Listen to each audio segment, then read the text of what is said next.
Shut the fuck up, bitch! Shut the fuck up!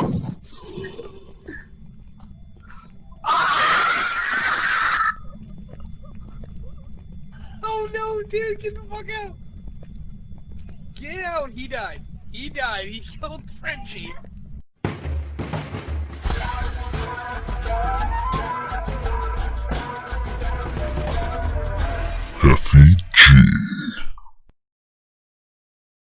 I've been tearing my hair out trying to figure out what to review this month. Thanksgiving's one of my favorite holidays, and as a professional fat guy, I'd be hard-pressed to let Turkey Day pass by without talking about a game I'm thankful for.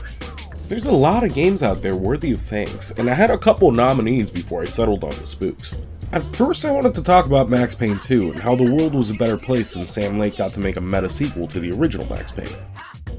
Then I thought about a Need for Speed Payback review, since I was thankful EA got majorly fucked for putting loot boxes into my beloved Fast Cargo and Quick series. And finally, I thought about reviewing 13, since I was thankful that game was released at all, and went on to become enough of a cult classic to be re-released and reintroduced to a whole new generation of gamers to be enjoyed and appreciated all over again. No, whoa, oh, God, okay, no, oh. I'm gonna put a pin in that one. Yep, figuring out what I was gonna talk about was really twisting up my spliffs right up until the moment I used some of the tiny amount of money I have left to buy a new game to enjoy in this cozy autumnal month of ours. Oh, fuck, it's November? Phasmophobia, otherwise known as a fear of ghosts, is a game about being a fluffer for the Ghostbusters. Go into a paranormally possessed piece of property, figure out the phantasma, and vacate the area before somebody gets an out-of-body experience. Let me tell you folks, I am thankful I bought this game. Not that you would expect it out of a spooky game about hunting ghosts and haunted homes, but this game is a cozy social experience, and I honestly haven't been able to put it down since I picked it up. Alright, so, go grab your anti-anxiety medication and your most trustworthy flashlight, and let's talk about Phasmophobia. Hello, and congratulations on your new employment opportunity with Phasmophobia Entity Identification Service.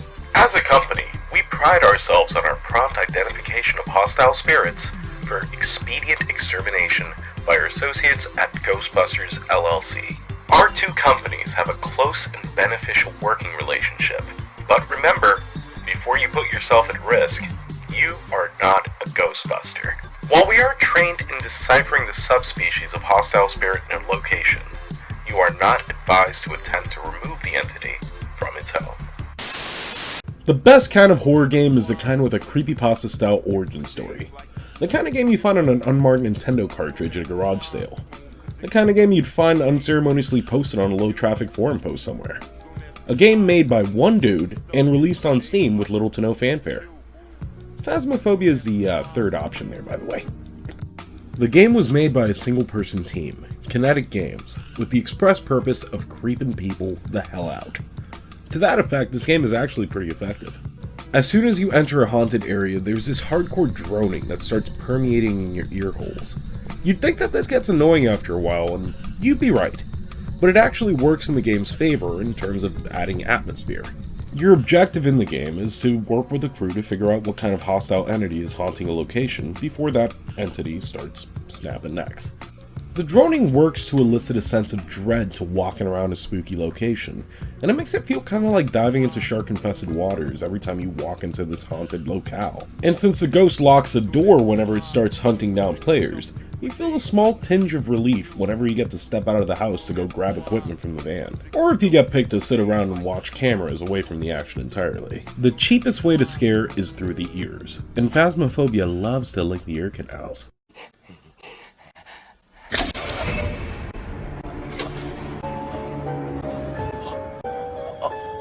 The ghosts in this game love to whisper sweet nothings in your ear and throw shit in a room halfway across the house just to mess with you. It's spooky. But the downside to the whole experience is how vanilla the whole game looks. Look, I'm not trying to shit on Kinetic Games' work here, but the presentation of the game from a visual aspect is just really, really plain. Like, If Ezio Auditore looks like he's packing a meat sausage from a design standpoint, the Phasmophobia team looks like they got a Ken doll situation going. I can tell a lot of the assets in this game are pre-made, and while there's nothing wrong with that, I wish the game had more of an identity with its visual impact. Some of the ghost designs are pretty creepy, and the maps in the game now provide spooks, but I wouldn't be reviewing it right if I didn't at least mention the pre-made assets used. The upside is that Phasmophobia is kind of an unexpected big deal right now, so I'm sure in the future this is subject to change, but still man, these creepy-ass dead-eyed ghost hunters are sometimes creepier than the fucking ghosts they're looking for. This game is, early access as fuck. At Phasmophobia, we provide the tools you need to be your own boss. We recommend always keeping a flashlight handy. Restless spirits tend to affect traditional power infrastructure, and the last thing we want is one of our independent contractors hurting themselves on the job site. Remember, you are in charge of providing your own equipment for the job, so make sure you pack the essentials. What is jank? It's when a game has aspects of its gameplay directly affected by the integrity of its code. If you ever played a Bethesda game, you know exactly what I'm talking about. Since this game is the first-time product of an aspiring game maker, it's got some jank. Not that there's anything wrong with that. The good thing is, it works with the social aspect of the experience. People love being spooked around friends, and when this game doesn't work like it's supposed to, it spooks. Sometimes evidence won't materialize. Sometimes a supposedly shy ghost will buttfuck your buddy right in front of you, and sometimes you'll find people that climb up on kitchen counters like if ghosts and mice have the same kind of instinctual need to leave screaming women alone. Other times it'll be less spooky and more funny leaning jank, like how everyone playing in VR looks like they're faded as fuck. And side note, if you want to hang out with really drunk people at 3 in the morning, this game will work for you. Since this game isn't exactly a hardcore competitive experience, the jankiness kind of works in its favor. Jank lets you know you're playing a game. It's an immersion breaker basically. And since this game is so effective at freaking out its players, having some glitches show adds some levity to its matches. Like yeah, the ghost just cut the power and snapped my buddy's neck right in front of me, but my pal keeps throwing plates at me from the afterlife, so it's cool. Also, the game's controls are fine for what they need to do. Although, the sprint speed is a little too quick, I think.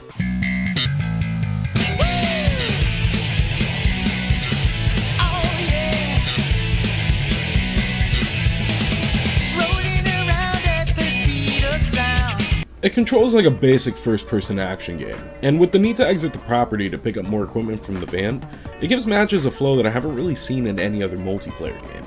It really does feel like each job is a job, and that's groovy. It makes me feel like we're that much closer to HVAC Simulator 2021. And yeah, I do think that game would be awesome. If Euro Truck Simulator is a thing, I want to be able to repair air conditioners in a haunted house, god damn it!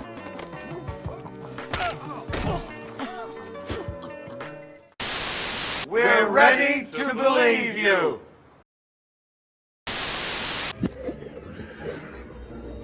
You're so cold.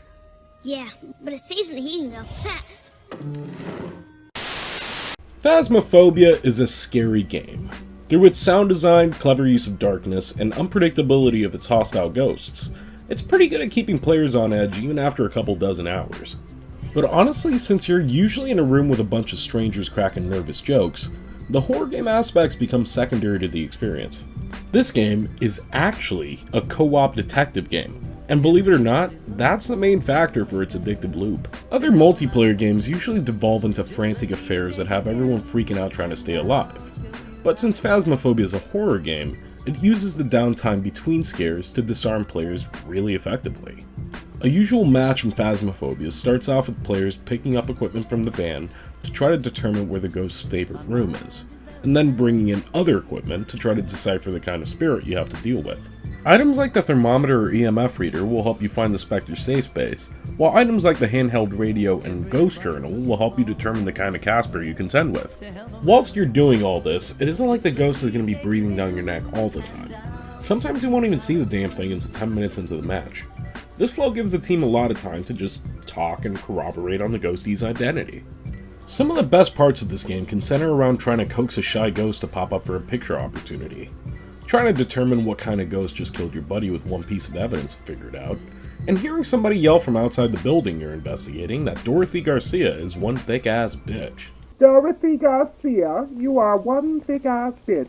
The game includes voice recognition that gives every ghost a name they get angry at, and it also makes it react to different words and phrases, so the more you gab with your team, the more agitated you could be making your house guest. Not only that, but the ghost can and will cut your communications once it starts hunting, so it makes it pretty unnerving when you're casually chatting about euthanasia just to have everyone go quiet when they start looking for a dark room to hide in.